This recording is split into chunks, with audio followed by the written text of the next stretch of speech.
안녕하십니까. 툭툭 재무해설연구소의 대표 재무해설가 정형래입니다. 오늘은 100세 시대 인생 예산 수립 시에 핵심 자산이 바로 보장 자산이다 라는 이런 주제를 가지고 말씀드려 보도록 하겠습니다. 자, 우리가 이제 생애 설계 시 보장 자산의 중요성을 우선 도식표를 통해 이해하도록 해 보겠습니다. 자, 일반적으로 이제 30대 가장이 재무 설계 시에 잘 모으는 저축 계획과 잘 불리는 계획까지도 잘 짜져 있다고 가정해 보겠습니다.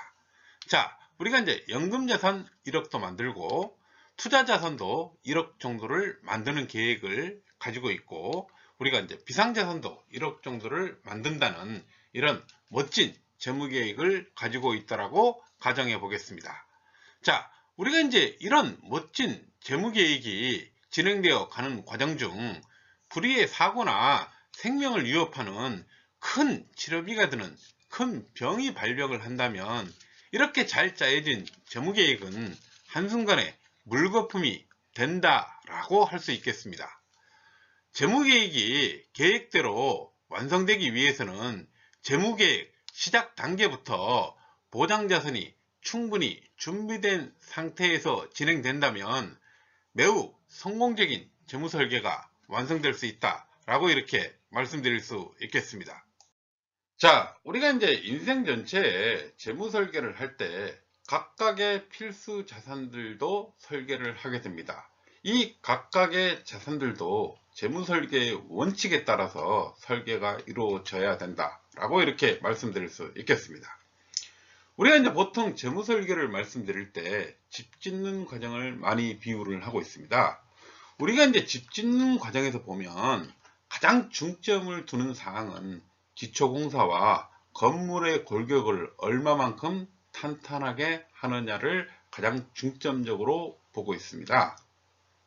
두 번째는 우리가 갑자기 발생할 수 있는 지진이라든가 이런 자연재해가 발생을 하게 되더라도 100년을 갈 수 있는 견고하고 탄탄한 건물을 만들어가는 것이 바로 가장 중요한 과정이며 공정이다 라고 이렇게 말씀드릴 수 있겠습니다.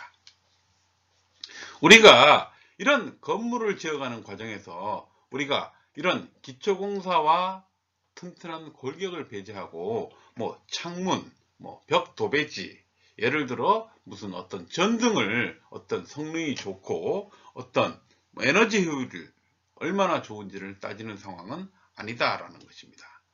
우리가 인생의 예산 수립을 할 때 핵심 자산이 바로 보장 자산이다 라고 이렇게 말씀을 드렸습니다.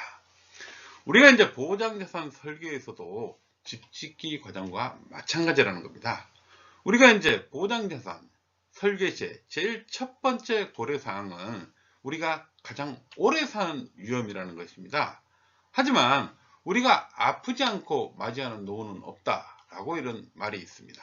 이 얘기는 결국은 이 보장자산이 평생 의료비 자산을 확보할 수 있는 매우 중요한 포인트가 되고 있다라고 이렇게 말씀드릴 수 있겠습니다. 두 번째는 우리가 재무 계획을 잘 짜서 실행하는 과정 중에 불의의 사고나 중대한 질병이 발병을 하게 되면 이런 전체적인 포괄적인 보장이 우선 준비를 해야 된다는 것입니다. 만약에 이 포괄적인 준비를 하고 난 이후에 좀 더 세밀한 보장이 필요하다면 선택특약 보장 등이 포함된 이런 것들을 통해서 지속적으로 보완해 나가면 된다라고 이렇게 말씀드릴 수 있겠습니다. 우리가 이제 전체적인 인생 설계에서 제일 먼저 확보해야 되는 자산은 바로 포괄적인 보장이 가능한 보장자산 준비가 최우선 과제이다 라고 이렇게 말씀드릴 수 있겠습니다. 자, 그러면 왜 보장자산이 필요한가에 대해서 한번 살펴보도록 하겠습니다. 자, 지금은 장소시대라고 합니다. 오래 사는 것이 가장 큰 위험이라고 하죠.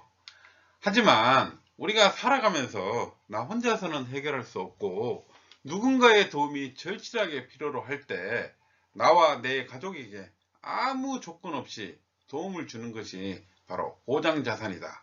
즉 보험이다 라고 이렇게 말씀드릴 수 있겠습니다. 자, 그러면 보장자산은 어떤 역할을 하는지를 한번 살펴보도록 하겠습니다. 자, 이런 보장자산은 내가 보장자산을 확보함으로 인해 갖고 평생 동안에 우리가 의료비 자산을 확보하는 이런 역할을 한다 라고 이렇게 말씀드릴 수 있겠습니다.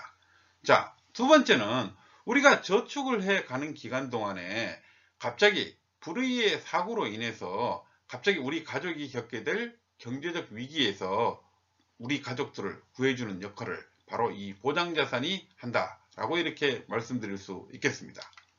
자, 세 번째는 우리가 살아가면서 굉장히 큰 병으로 만약에 고생하게 되는 경우가 발생을 한다면 본인의 치료비로 활용할 수 있는 매우 소중한 자산이 바로 보장자산이다 라고 이렇게 말씀드릴 수 있겠습니다.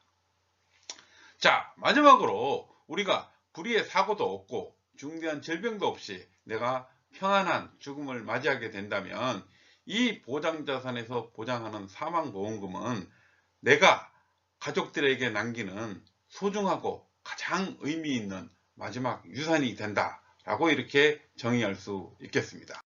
자, 예를 들어 재무설계를 원하는 30대 가장에게 묻겠습니다. 살아가면서 혹시 설마 갑자기 만약에 이런 상황들을 한 번쯤 상상을 해 보셨는지를 먼저 물어보고 싶습니다.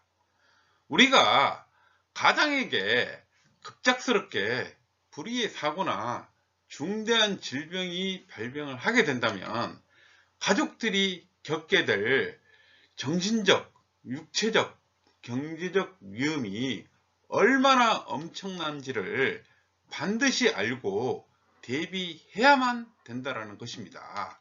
그러면 우리가 이러한 경우를 대비하려면 제일 먼저 충분한 보장자산 준비가 제일 먼저 되어 있어야만 재무설계를 완성할 수 있다 라고 이렇게 말씀드릴 수 있겠습니다. 이렇게 잘 짜여진 재무계획을 완성하기 위해서는 제일 먼저 이런 돌발적인 상황에 대해서 대비해야만 매우 완성된 재무설계를 할 수 있다 라고 이렇게 말씀드릴 수 있겠습니다.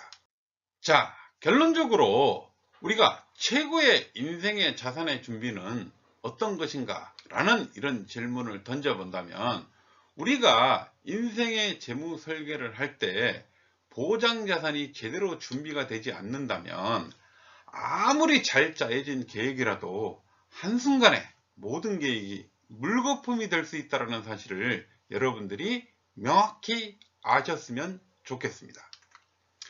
우리가 이제 재무설계를 통해서 각각의 필수 자산을 확보해 가는 과정 중에 우리가 최우선적으로 보장자산을 확보하게 된다면 어떤 장점들이 있는지를 마지막으로 한번 살펴보도록 하겠습니다. 자, 첫 번째는 우리가 재무계획을 세운 전체 기간 동안 재무계획을 달성할 수 있도록 도움을 준다는 것입니다. 두 번째는 현재 시대가 장수시대가 가장 큰 위험이긴 하지만 갑작스럽게 발생할 수 있는 급작스러운 사고가 발생했을 때 내 가족들이 겪게 될 경제적 위기에서 우리 가족들을 구해준다 라고 이렇게 말씀드릴 수 있겠습니다. 자, 세 번째는 우리가 살아가면서 큰 병, 즉 중대한 질병이 발병하였을 때 내 본인의 치료비로 우선적으로 사용할 수 있는 게 바로 보장자산을 확보해서 갖는 큰 이점이라고 말씀드릴 수 있겠습니다. 자, 네 번째는 우리가 이런 급작스러운 사고도 없었고 큰 병도 없이 노후에 진입을 해서 보니 노후자금이 부족한 경우가 발생할 수 있습니다. 이럴 때 이 자금이 바로 연금으로 전환해서 우리가 노후자금으로 활용도 가능하다라고 이렇게 말씀드릴 수 있겠습니다. 자, 마지막으로 이런 불의의 사고도 없고 중대한 질병도 없고 우리가 노후자금도 부족함이 없이 편안하게 죽음을 맞게 된다면 우리가 이 보장자산에서 보호하고 있는 바로 이 사망보험금은 내가 가장 아끼는 가족에게 남겨주는 소중하고 매우 의미 있는 마지막 유산이 된다라는 것을 여러분들이 명심해 주시기를 바라겠습니다.